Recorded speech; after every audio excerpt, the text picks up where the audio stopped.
Good morning, good morning, good morning. Wow. This is Dr. Herbert Harris, and this is Success Mentorship class number 241. All right, let me admit people. And we are broadcasting today on Instagram.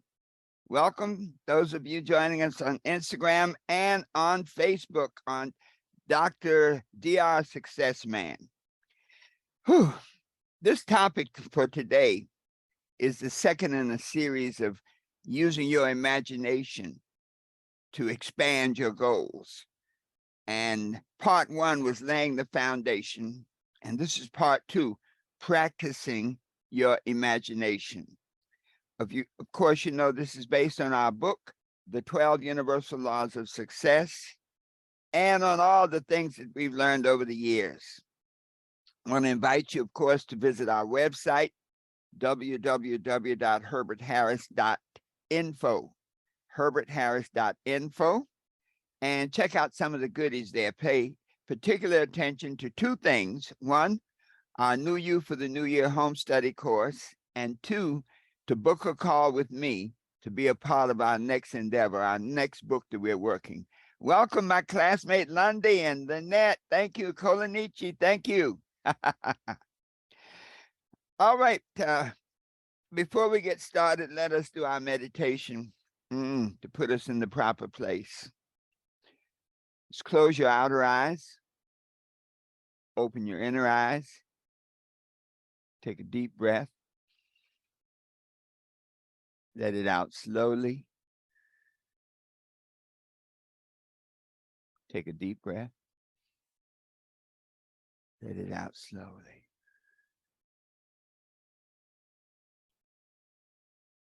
And in this space of peace and relaxation,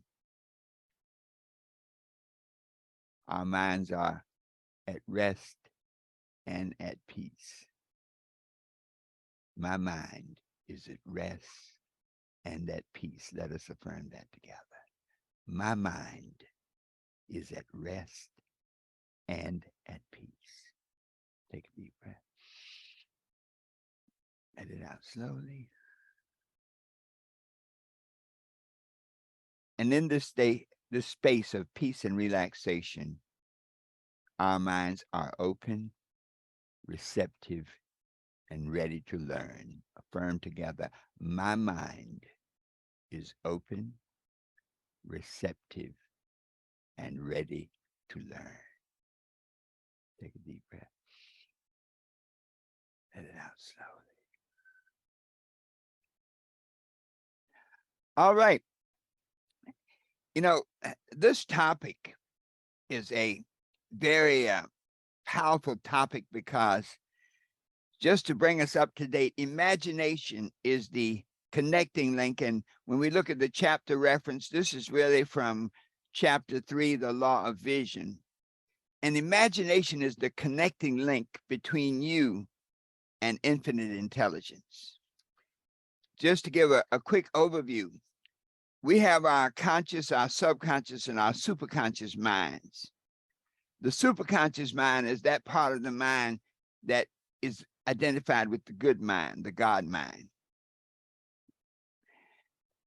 Imagination is your ability to connect all three levels of mind, the conscious mind, the subconscious mind, and the superconscious mind, putting you in touch with your source, putting you in touch with a great power, the power to create all things.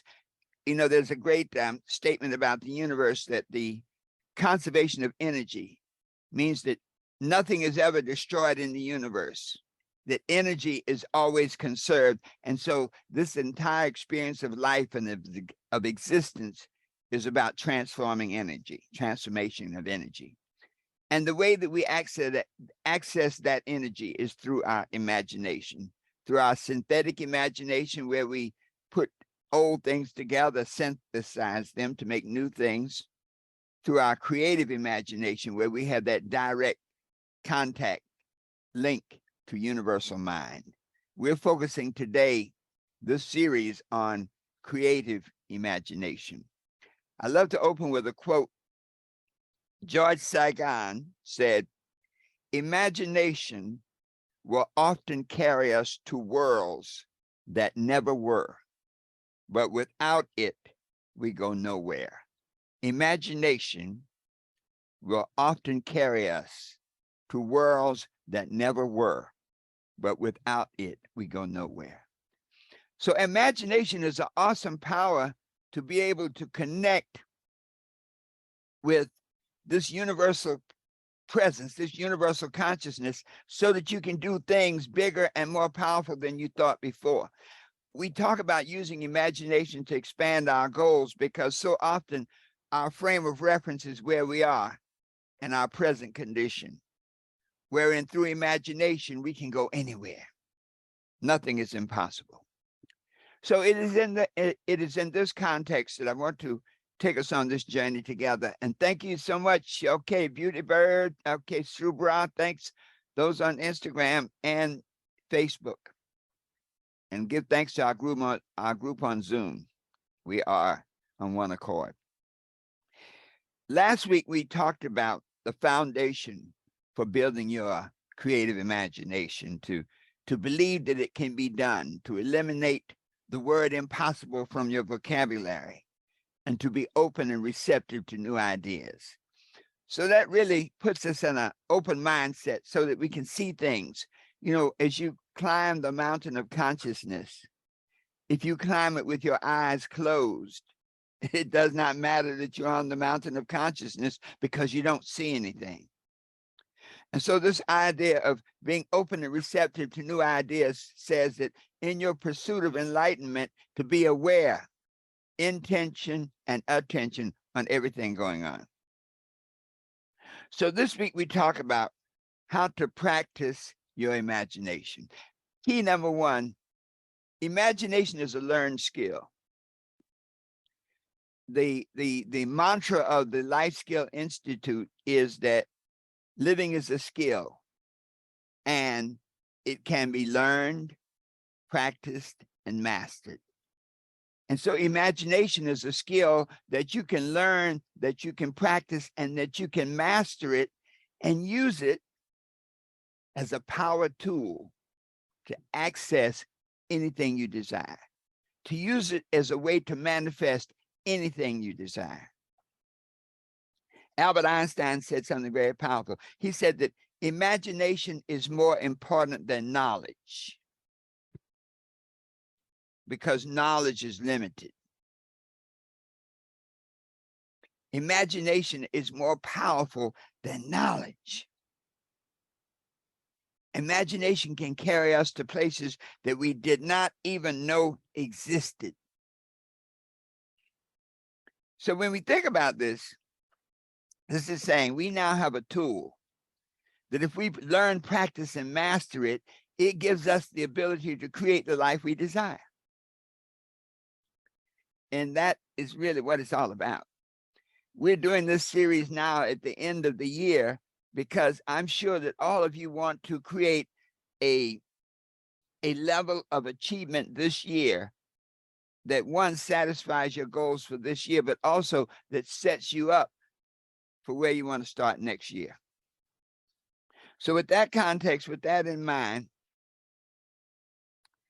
I am thinking of what is the procedure, what is the practice, what is the step-by-step method by which you can expand your imagination. Number one, okay, set a specific time and place to be quiet, to meditate, to learn, to connect to the superconscious mind. And really, we're saying create a regimen for yourself where you regularly practice imagination. When we set a time for a thing and we do it religiously, it creates a habit. You know, the fact that we're here every Saturday morning at 8 a.m. creates a habit. I don't have to think about it. Because it's like I have an appointment with each and every one of you to be present.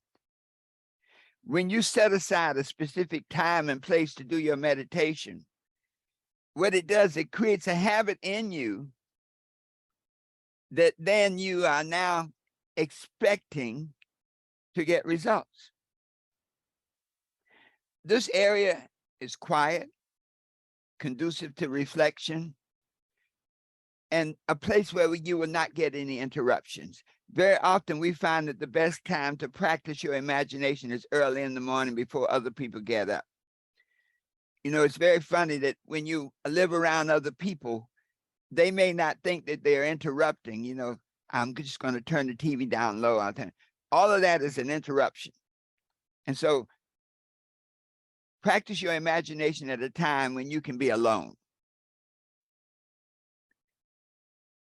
When you establish that daily regimen, in the beginning, it's going to be challenging because your mind is like a wild horse. It wants to be free. It wants to run. It wants to do what it wants to do. And so in the beginning, the only thing that you may be able to do is to sit quietly. And when you start this practice, there will be a part of you that wants to get up, that wants to walk around, that wants to go get water, that wants to look out the window. You must prime the universal pump to develop your imagination by taking control of your time and your space. You have control over that time and that space. So make a commitment to practice your imagination at a specific time, at a specific location, each and every day. And it's not a 5-day-a-week thing, folks. It's not a job. It's a lifestyle. Do it every day, 7 days a week. Number 2, develop the habit of using your mind for new ideas. This is one of the most powerful ways to help you expand your mind. You see, whatever you expect of your mind delivers to you. And so if you get into the habit of using your mind for new ideas that have never been done, you see, one of the challenges of living in the world of reality is that it's bound by what is. For example, if you have a vision of being very wealthy, but if you focus on your present financial condition, it probably won't happen. Sometimes in health, I've seen people have health challenges, and they focus so on the symptoms of the illness that they never put themselves in the vibration of the healing. And so once you decide to get into the habit of using your mind for new ideas, and now new ideas based on what you want to see, I'm going to really want to spend some time for a moment talking about how the impossible becomes possible. And you see, this is really the essence of this training, that when you practice your imagination through creative imagination, the impossible can become possible. And I take you to the story of Roger Bannister. And, you know, I choose this story because this is within our timeline. You realize that up until 1954, the entire world thought that no human being could run a 4-minute mile. And I mean, the doctors even told the athletes that it was impossible, that you may even die. To try to run the 4-minute mile, a sub 4-minute mile, you may cause your heart rate to go up so high that you'll keel over and die. But I want to delve a minute into this Roger Bannister story because it's an instruction here of how you can use your creative imagination to look at new things that never were and help them manifest in your life experience. Many times when you want to do something new, the people around you tell you it's impossible. Bannister was told by the doctors, by the psychologists, that it was impossible for an athlete to run a sub 4-minute mile. In fact, they told him that you would probably die. Now, let me give you a set of circumstances because this is an example that I think we can learn a lot from. Before Bannister ran the 4-minute mile, he experienced his greatest defeat.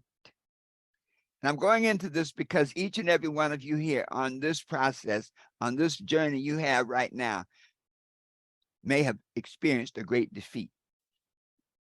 And once you experience a great defeat, you can choose this day whom you will serve. It's always about choice. You can choose to overcome it and rise above it, or you can choose to be a victim. Roger Bannister had lost the Olympics that year. He was expected to be the winner, and he didn't even get a medal. He ran 4th.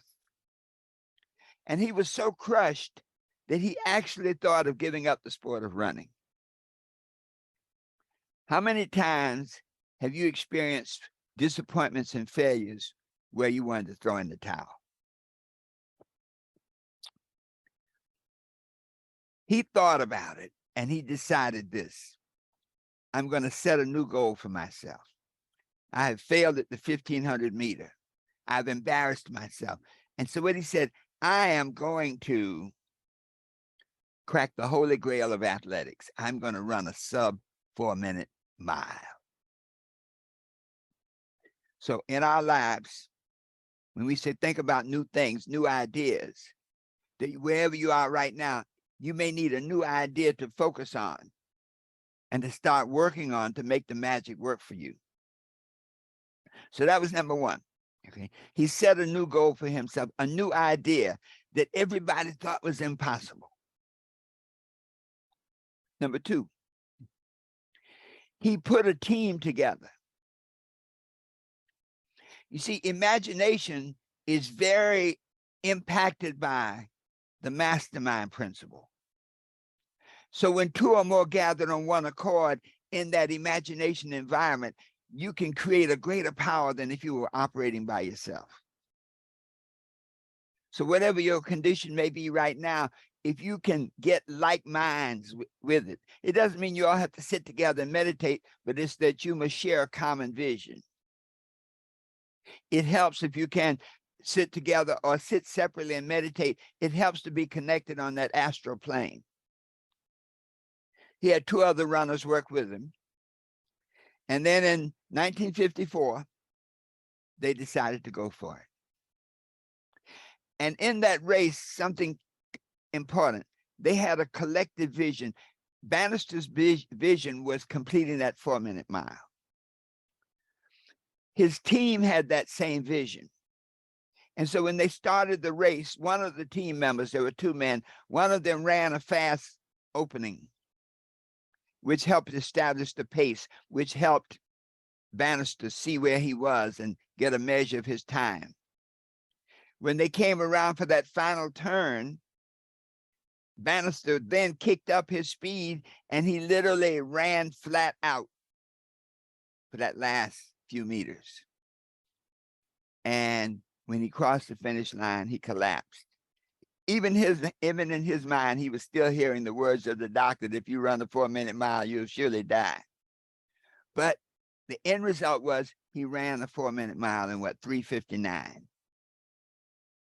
He had hit the Holy Grail. So I'm sharing the story because I guarantee that many of you have situations in your life right now where you've been knocked down and you want to know, how do I get up? How do I make it right so that I can finish this year strong? Focus on a new goal. One that somebody may sound impossible. Focus on, you see, possible is only based on people's present level of consciousness. Because guess what? After Bannister ran the 4-minute mile,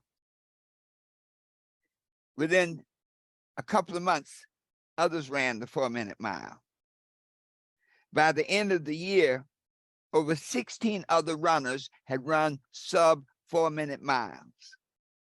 I mean, and they'd cut it down. Bannister was like 3:59. They'd cut it down 3:58, 3:57. And so the message here is this: the fact that it seems to be impossible is not a problem. If you can see it in your imagination, then you already have the wherewithal to make it happen. The problem we have, the challenge we have, is that we often get focused on the how. And see, the how is always based on people's present level of consciousness. When the Wright brothers decided to fly, folks, the how was not there, but they were able to put their skills together and make a device and literally fly. And look where it ended now. Edison, people told him that light bulbs were impossible. So in our lives, if we want to practice imagination, we use our mind for new ideas, unfettered by the reality that we're experiencing. The third key is to think in new expanded dimensions beyond what you're accustomed to thinking. This is very, very important because our mind is like a rubber band. We keep stretching it by forcing it to think new thoughts, forcing it to see new things. As you climb the mountain of consciousness with your eyes open, the more you see, the more you can be. You see things you never saw.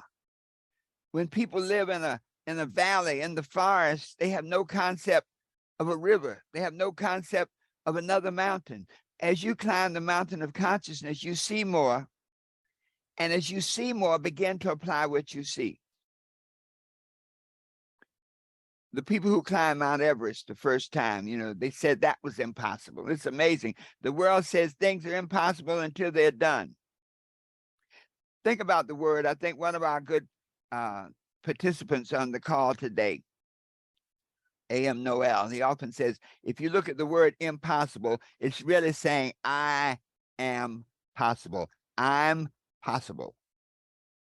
So when you think in expanded dimensions, you begin to prepare your mind. You see, whatever your mind does with consistency, it brings into your toolkit something you can apply all the time.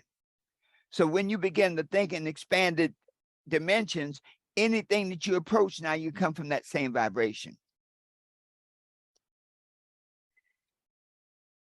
Number 4, participate in activities and exercises that expand you as a person. So Bannister got together with other runners so that they could create this common vision. Wherever you are right now in your life, as you're closing out this year, look at things that you can do that you've never done before.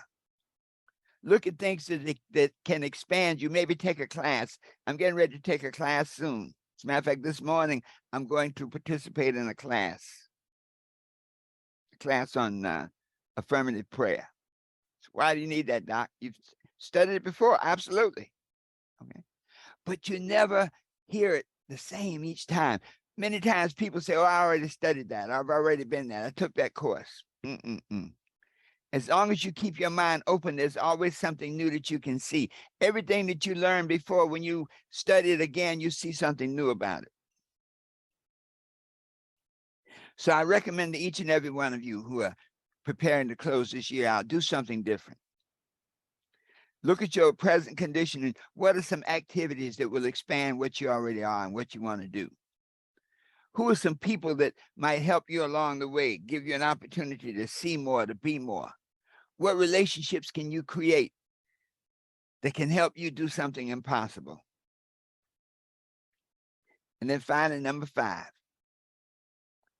develop your emotions and instinct of wonder. When we were children, all of us who've had children, we go through that where the kids, every question is why? Why? What is it? Why did this happen? Why does that happen? Children have a natural curiosity, a natural instinct of wonder. They want to know more. They want everything they see, they want to look into it. They're opening the boxes, they're going in. Somehow, as we get older, we lose that ability. The first words a child learns are no, stop, and don't.